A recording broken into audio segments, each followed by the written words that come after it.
Right, hello everybody, and I thought this might be a nice time to lift spirits a bit by looking at some of the people from our club, from Sunderland Football Club, later Sunderland Rugby Football Club, who actually gained England caps. The first one here is Henry Kyle. He was selected to play for the North, and it's very clear why. From the very first season of the club, his name was the one which appeared most in press reports, both at club and county level. His selection, along with another Durham player, made him one of the first Durham-born men to play representative rugby. Successful trial led to his selection for the England-Scotland match in the same year. This proved to be the last home international between the two countries in which the Calcutta Cup was not involved. It was also Kyle's only international appearance, although contemporary rugby historian Frank Marshall described him not long after as one of the finest backs of his day. The actual match itself was a damp squib.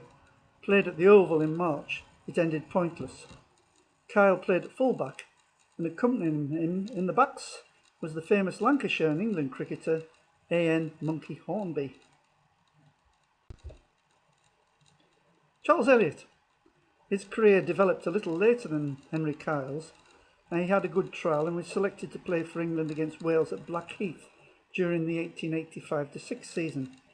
England ran out winners, and the same Frank Marshall mentioned above commented wryly on Elliott's contribution to the victory.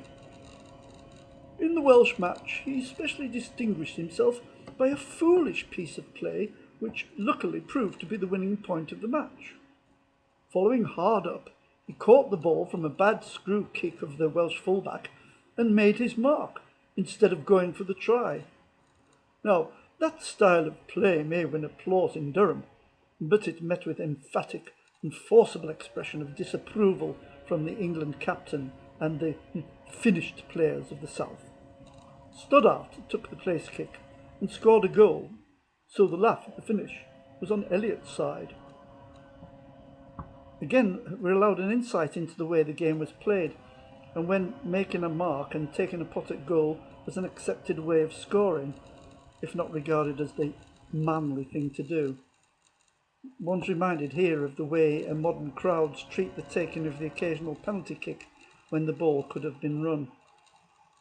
This proved to be Elliott's only international appearance. Ironically, if Stoddart is labelled as one of the finished players of the South, this famous dual cricket and rugby player was born in South Shields.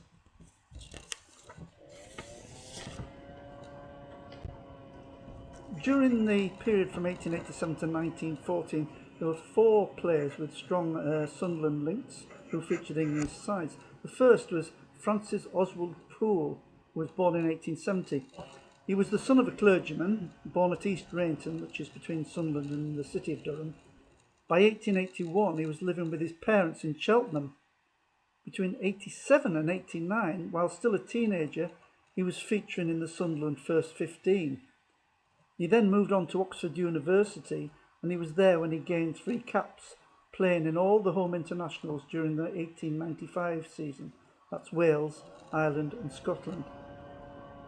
In 1896, he again featured in the Sunderland side, with the authors of the club history from the 1960s noting that the Reverend F.O. Poole appeared in the pack, having obtained his international caps in the previous season. This reveals both his position in the field and his occupation. Howard Marshall, who was born in 1870, was raised in a ground terrace less than 10 minutes walk from the Ashbrook Ground, and while he was at university, his family lived next door but one to what is now our house. He was the son of a Sunderland shipbuilder and shipowner, and his name appears in Sunderland First 15 sides from 1886 to 90. He thus played in the same team as Poole. That's 2 teenagers and both future internationals. By then, Marshall was studying medicine at Cambridge after attending Barnard Castle School. That was then an association football school, despite its wonderful reputation for rugby in the late 20th century. Marshall appeared among the backs for the university, although he was never awarded a blue. He's proved to be one of the most interesting characters in late 19th century rugby. In fact, The most detailed coverage of his life, and it's quite extensive, you'll have to look at on a French website. He had a number of claims to rugby fame, the biggest of which was the scoring of a hat-trick of tries against the Welsh in Cardiff on his one and only international appearance. The 1893 match between Wales and England has gone down as a classic. It was played in poor conditions. Hundreds of braziers had to be placed on the pitch to keep off the frost, and these had left burn marks. There was also a strong wind. England quickly took the lead with 2 tries and a conversion. Marshall scored one of the tries. The Welsh came back with 2 tries and a conversion, only for Marshall to score another try, then one more. The Welsh replied with a penalty and a dropped goal. The crowd was confused, as the international points system was different from the other new one, leaving the final score 12-11 in Wales's favour. It gained Wales its first Triple Crown, and the players were carried off the field on the shoulders of fans. Controversial Arthur Gould was playing in this game, and he scored 2 of the 3 Welsh tries. Perhaps that's why his admirers controversially bought him a house. Marshall's second claim to fame is that he is now recognised as one of the first British Lions. This was due to his selection to go to South Africa during the 1891-2 season.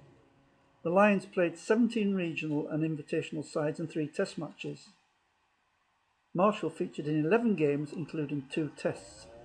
In the tests he was partnered in the backs by 2 fellow medics, Arthur Rotherham and Edward Brummett. The Lions were victorious in both tests, and Marshall scored 7 tries and a drop goal during the tour. His third claim to fame is that he was part of the early Barbarians side. He played his later club rugby for Blackheath and Richmond. It was while he was at the former that fellow player Carpmael devised the Barbarian idea. Marshall was included in the first Barbarians tour and scored the first Barbarian try in Wales. He was also on the Barbarians organisational committee. Captain Blackheath and scored 4 tries for London versus the combined universities. He died at Westminster in October 1929, aged 59. His rugby career was cut short by a serious injury. Edgar or Tegger Elliott played in all 3 home internationals, Wales, Ireland and Scotland, in the 1901 season and against Wales in 1904. He was also a reserve in other internationals. It's a sign of his greatness as an all-round sportsman that his entry in the 1960s club history is in the cricket section. This is what the authors noted about his rugby.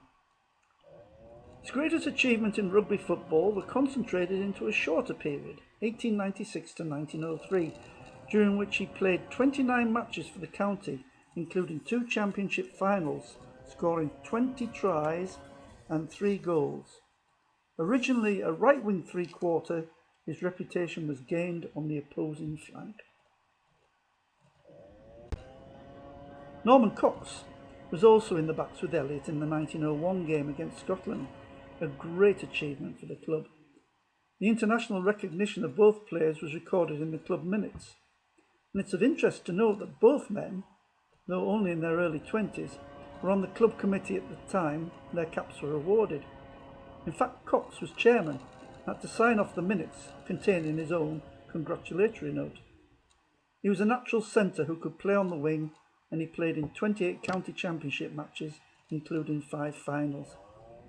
He was a club official after retiring from playing, and a local historian of the day remembered him as determined and fearless as a player, with a good defence and an eye to opposition weakness.